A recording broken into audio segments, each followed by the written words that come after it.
ራሴን ገጣሚ ብዬ ሰይሜ ገጣም ባሉኝ ርዕስ ገጥም ከርሜ አቡጊዳን ዞርኩት እንደሰለሜ የሰው ልጅ በሰው አቅሙ ሰው መፈተን መቻቆምና አንገቴን አስደፋኝ ስለ እናት ግጥም አለኝና ያም ተነስቶ ስለ እናት ግጥም ይሄም ተነስቶ ስለ እናት ግጥም ስለ እናት አልገጥምም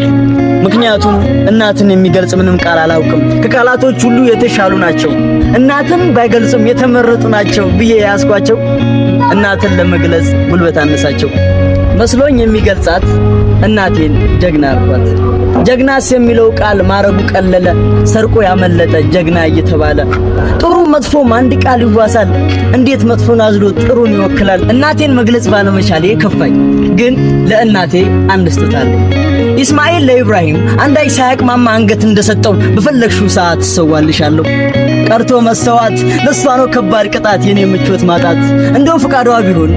እንዳይበርዳት ፀሐይ እንዳያቃጥላት መሰዋቴ ቢሆንላት ከለላ ክብሩ ስለታረደው ላረደው